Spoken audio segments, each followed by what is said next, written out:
Hey everybody, welcome to another episode of Off Air. I'm Jason Hackett alongside Alicia Lewis. We're just eating and drinking and being merry, having some merriment. There we go.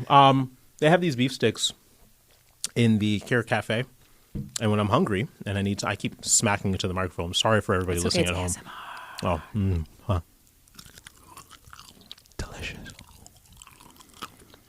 delicious beef steak. This is gross. I got my lemonade. I'll stop watching if I were you guys. Chick-fil-A lemonade. No, so you were hungry, got a beef stick. I got these beef sticks. They sell them in the cafeteria. Like $2, $3 for two of them. And probably horrible for me, but they keep away the hunger. They definitely probably. I needed something. Same with sugary lemonade. Chick-fil-A randomly dropped off breakfast. Thank you, Chick-fil-A. Because they're the number 2 fast food chain now. After Jersey Mike's. And I think they saw that yesterday, and they're like trying to get love. But they're their own categories. Yeah. They both are great. Mm-hmm. I don't know. Much like Beyonce and Alicia Keys. Watch yesterday's episode. Oh no! You'll know what I'm talking about. Don't bring that back up.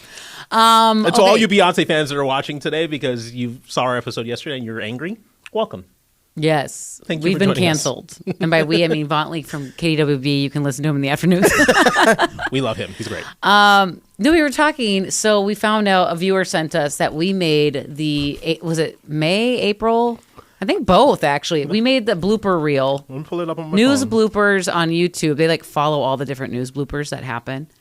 And you and I made it 2 months in a row. I have this. Is that an accomplishment or something we should work on? I think it's something we should be proud of. I think it's great that we made news bloopers. So the first blooper was back when I said something about a story. I was tossed into a story, and it was about a man that makes, is it soup or soap? I don't remember which one. But I said a man who makes soup. Soup. And then I said soap. Or soup. Anyway, so that was one. It's not edgy or anything. The one that somebody sent me, we're on the best May 2026 news bloopers, and I'll throw up the screenshot here. But it's you have your hands on the side of your head, I have my hands up, and the super there says, "Do you call him daddy?"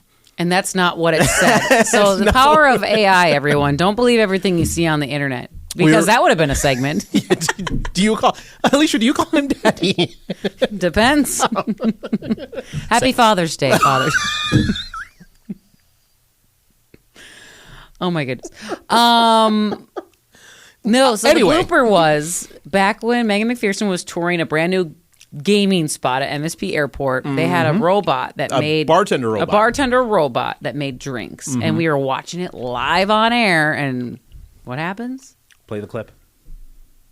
This is the part where we pause and we put the clip in. Okay. So that happened. Okay, so those who don't have that clip edited into this, the robot was poured it was ice and liquid, just like I have here, and it started shaking it, and it was spraying everywhere. It malfunctioned, and it was glorious. Perfect TV magic. You reacted to it. I reacted to it. It was really funny. And it was genuine because it really malfunctioned, and our reactions were like, oh my gosh, what's happening?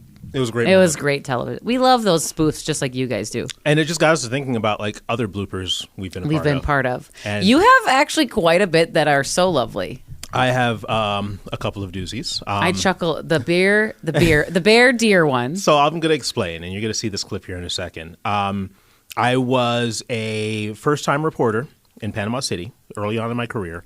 This is way back in 2011, 2012, around that time. And we had a live shot in the middle of this dark kind of forest area. We were late leaving the station. We had only a few minutes to get on air. We got to the live shot location. I didn't have my IFB, my earpiece in that allows me to hear the producers and what was going on. So we set up the camera, still getting set up, still doing my checks, still trying to get going. The producer didn't want to wait for us to get set and get checked, and decided everyone's to take young our in shot. These markets. Yeah. Everyone's young in these starter markets. It was a younger producer, and didn't wait until we got set, and took our shot. And you could hear me talking to my photographer because we're in the middle of this dark, scary forest. And I turned to my photographer, and I'm like, "Do they have deer and bear and all that stuff out here?" Because, again, we were in the dark, scary forest. And how you look, you actually look terrified. And you're looking around, you're like, And then it cuts back to the anchor. The anchor, Amy Hoyt, who was amazing, took it over from there. And she's like, well, obviously you can't hear us. I'm just going to tell you the story. And so she continued on the story. I went back to the station and I thought, man, my career is done. Yeah, when you're young in this industry, you like eternalize screw up so much, and they're like mishaps that weren't even your fault. Yeah, but we like take it to heart. I remember just kicking myself, just stumbling on words or saying the wrong town when I was doing traffic or when you're reporting young, a story. Ugh. When you're young, you think that's it. You think your career is over, and like, did I choose right? I'm not made up, like cut out for this job. And it only got worse from there because apparently Jimmy Kimmel. What was on his show? He got a hold of the clip and he sent it to the station. He was like, saw that your reporter's in this clip. I want to run it in this segment called like excellent moments in journalism or great moments in journalism, obviously a mocking of reporters making mistakes.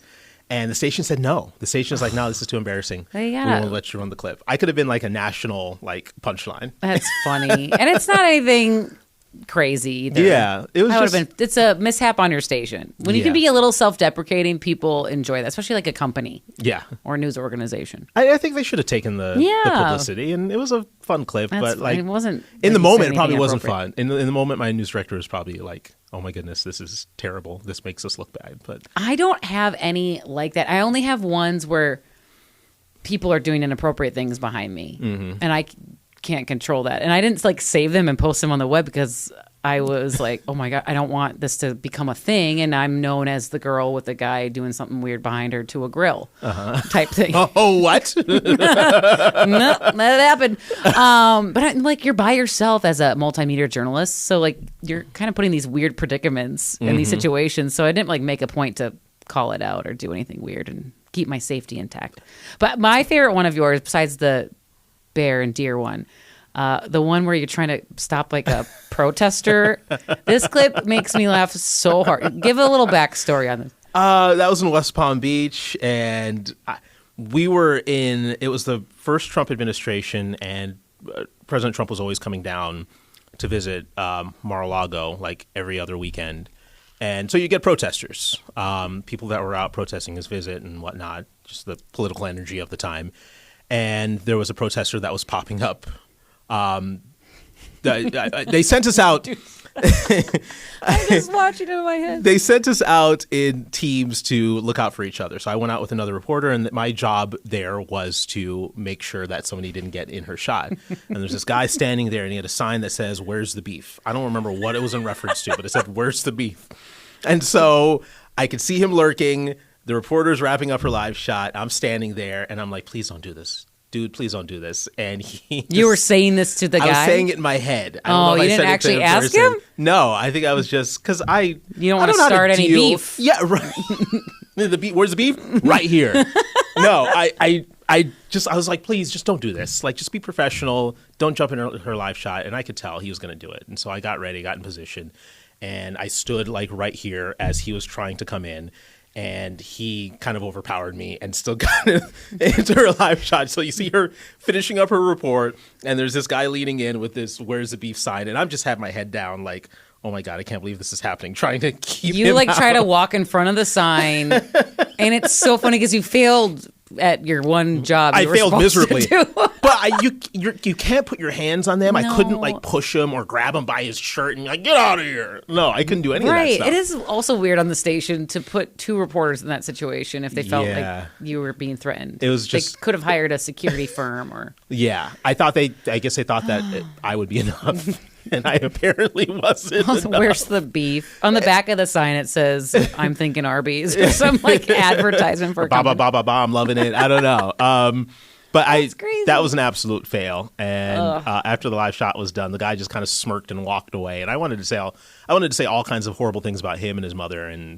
And I just don't bring mothers into this. I know. Yeah, but I would never bring Lena or Mama Lou into an argument. No, never. But yeah, that was just a weird, great. Embarrassing moment. Are those your two? Yeah, I kind of wish I had more, to be honest. They're so funny.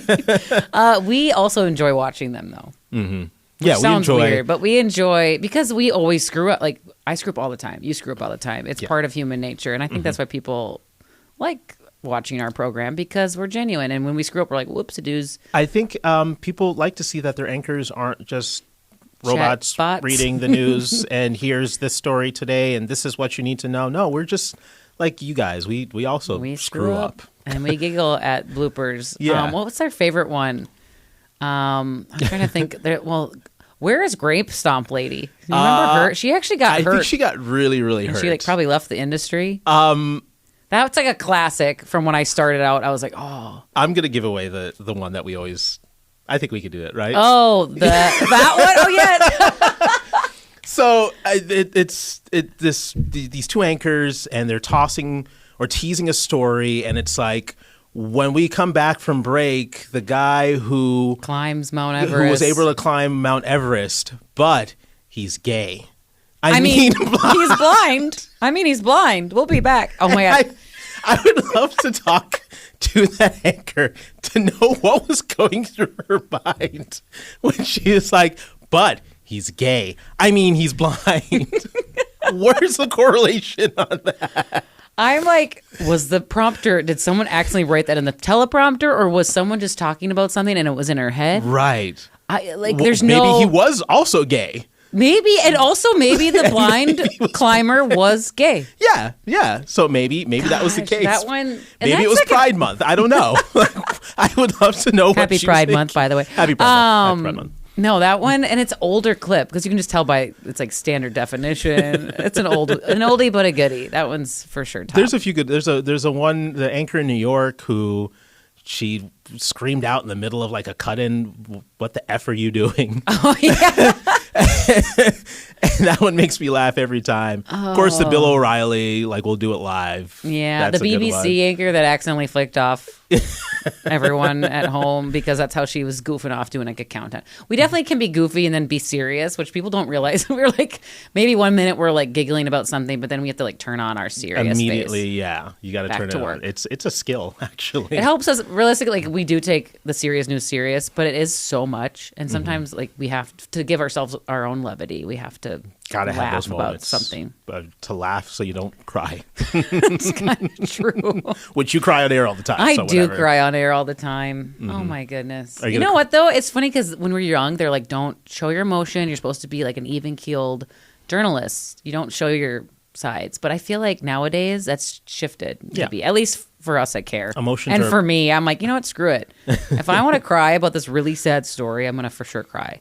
And I'll warn you, or I'll leave. I think I left the room. Yeah, you've done that before where you've just gotten up and left.